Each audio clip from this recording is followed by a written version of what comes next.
सब लोग से राधे राधे। आप लोग कैसे? आशा करते हैं आप लोग स्वस्थ होंगे, मस्त होंगे और अपने अच्छे काम में व्यस्त होंगे। तो आज हम वीडियो लेके आए कि तुलसी विवाह कब है, किस दिन तुलसी विवाह करना चाहिए, किसको करना चाहिए, कौन महिलाओं को करना चाहिए, किसको नहीं करना चाहिए।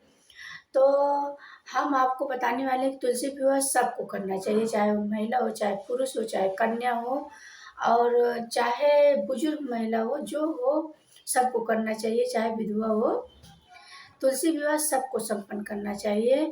तुलसी विवाह करने से बहुत ही फल मिलता है, बहुत ही अच्छा फल मिलता है। तुलसी विवाह सबको करना चाहिए। अगर जिसके पास बेटी नहीं है तो वो तुलसी विवाह पूरा धूमधाम से तुलसी विवाह कर सकता है। हमारे शालिग्राम या विष्णु भगवान का आप रख के फ़ोटो और आप पूजा कर सकते हैं। तो आपको समझो आपके पास बेटी नहीं है, अगर आप कन्यादान कर दीजिए और तुलसी विवाह संपन्न कर लीजिए तो आपको आपको बेटी विवाह का पूरा फल मिलेगा। तो आपको सबको करना है। चाहे देखिए हमारी सुहागिन महिलाएं कर सकती हैं, अपने सौभाग्य अपने सदा सुहागन का फल पा सकती हैं। तो सुहागिन महिलाएं भी करें और कन्याएं भी करें, कन्याओं को अच्छा वर मिले, अच्छा घर मिले, तो सबको करना चाहिए। और हमारी जो बुजुर्ग महिलाएं उनको भी करना चाहिए, क्योंकि उनको भगवान श्रीमन नारायण अच्छी मुक्ति दे और अच्छा ये जो भगवान सबका भला करे, तो सबको करना चाहिए। तो ये तुलसी विवाह बहुत ही अच्छा पावन दिन है एकादशी का। एकादशी बहुत देखो महिलाएं, बहुत महिलाएं हैं पूरा कार्तिक महीने पूजा करती हैं, तुलसी पूजन करती हैं और दीपदान करती हैं। इसमें दीपदान का भी बहुत महत्व है, गंगा स्नान का भी बहुत महत्व है। यदि कार्तिक मास में जितना आप पूजा पाठ कर ले, जितना आप उनका काम कर ले, उसका आपको 4 गुना ज़रूर भगवान श्रीमन नारायण हमारे देते हैं। तो आपको तुलसी विवाह ज़रूर करना है। तुलसी विवाह का ये चतुर्मास कब समाप्त होगा? तो ये कार्तिक मास के शुक्ल पक्ष से लेकर देवउठनी एकादशी तक से लेकर पूर्णिमा तक तुलसी विवाह आप कर सकते हैं। एक देवउठनी एकादशी से आप पूर्णिमा तक आप तुलसी विवाह संपन्न कर सकते हैं। तुलसी विवाह आप कर सकते हैं सोमवार 11 नवंबर से दिन में 2:41 तक, अगले दिन मंगलवार दिन में 12:21 तक तिथि एकादशी की रहेगी। तो आप मंगलवार के दिन भी पूजा कर सकते हैं, तुलसी विवाह आप संपन्न कर सकते हैं। विवाह संपन्न होगा। जो लोग तुलसी विवाह मंगलवार 12 नवंबर को शाम 5:45 से 7:41 तक, रात्रि में 9:55 से मध्य रात्रि में यानी मध्य रात्रि में 12:11 तक कर सकते हैं। बुधवार को भी आप कर सकते हैं। आप मंगलवार को भी कर सकते हैं, बुधवार को कर सकते हैं। बुधवार को शुभ मुहूर्त क्या है कि 5:41 से 7:37 तक, रात्रि में 9:51 से 12:09 तक कर सकते हैं। बुधवार को भी आप कर सकते हैं, हमने शुभ मुहूर्त आपको बता दिया है।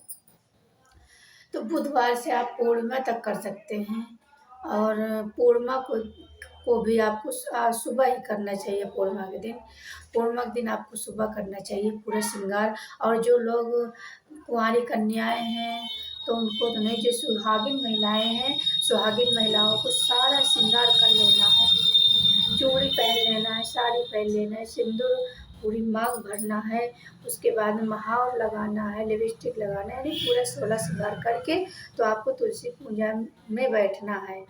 और तुलसी विवाह में भी पूरा आपको तुलसी माता को पूरा 16 श्रृंगार देना है। 16 श्रृंगार करके आप भी करिए और तुलसी माता को भी 16 श्रृंगार करिए और उनके वो कोछा भरिए। तो इस तरह से आप तुलसी विवाह कर सकते हैं। और तुलसी विवाह में आप इधर तुलसी माता का गमला रखिए और इधर भगवान विष्णु भगवान का चौकी रखिए। चौकी में आप पीला वस्त्र बिछाएं, पीला वस्त्र से भगवान आप श्रीमन नारायण को या आप विष्णु जी का फ़ोटो हो, विष्णु भगवान का फ़ोटो हो, या तो शालिग्राम का हो, तो आप वो शालिग्राम और दोनों का आप गठबंधन करके आप शादी कर सकते हैं। जैसी आपकी श्रद्धा हो, ये नहीं कि चलो 56 भोग ही हो तो भगवान हमारे श्रीमन नारायण प्रसन्न होंगे ना। जैसी आपकी श्रद्धा हो, बस आपकी श्रद्धा की बात है, आपका मन साफ हो तो भगवान सब कुछ स्वीकार कर लेते हैं। तो आपको अच्छे से पूजा करना है, और उस दिन देव उठनी यानी देव को जगाने का भी श्रद्धा है कि हमको कैसे जगाया जाए। तो देव को कैसे जगाया जाए, जैसे आप अपने बच्चों को जगाती हैं कि उठो बेटा उठो, सुबह हो गया, उठो उठो उठो, आपको स्कूल जाना है, तो उसी तरह आपको देव यानी हमारे श्रीमन नारायण को जगाना है कि हे देव, हे जगत के पालनहार, आप उठिए, आपको जगत का कल्याण करना है और जगत को देखना है। सारा संसार आपकी राह देख रहा है, आपको उठने का देख रहा है कि आप भगवान उठेंगे। तो हे जगत के पालनहार, आप उठिए, हे हमारे श्रीमन नारायण, हे जगत के पालनहार, हे श्री कृष्ण गोविंद हरे मुरारी, हे नाथ नारायण वासुदेव, उठिए। संसार को आपकी ज़रूरत है, तो संसार को आपकी ज़रूरत है, आप उठिए। तो हमको इस तरह कह के बहुत ही प्यार से हमको भगवान को, विष्णु भगवान को जगाना है। तो इसीलिए देव उठनी एकादशी कहा जाता है, क्योंकि 4 महीने के बाद हमारे श्रीमन नारायण शयन करके योग निद्रा से उठेंगे, तो हमको बहुत ही भाव से भगवान को जगाना है, बहुत ही हृदय में भाव लेकर के हमको भगवान को किस तरह से जगाए। तो हमारे श्रीमन नारायण उठे, उनको संसार को देखना है, वो ऐसे भी देखते हैं, लेकिन उस दिन हमको जगाने का एक भाव रखना चाहिए कि हमको कैसे भगवान को जगाना है, कैसे योग निद्रा से हमको भगवान को जगाना है।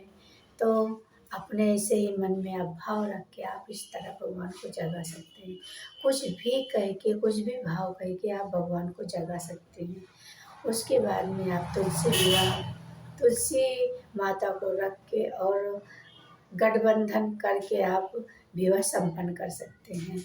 बस आपकी जैसी श्रद्धा हो, जैसे श्रद्धा रखोगे वैसे ही, ये नहीं कि और उस दिन आपको ये नहीं है कि चलिए आप जो आपके पास है, देखिए सबके पास सामर्थ्य नहीं है कि पूरा हर चीज़ हर पूरा कर सके। तो जिसके जैसे सामर्थ्य, जिसके पास ये एक सरल पूजा है, तो जिसके जैसे भाव है, जिसके जिसके पास जितनी व्यवस्था है उस तरह से आप तुलसी विवाह संपन्न कर सकते हैं।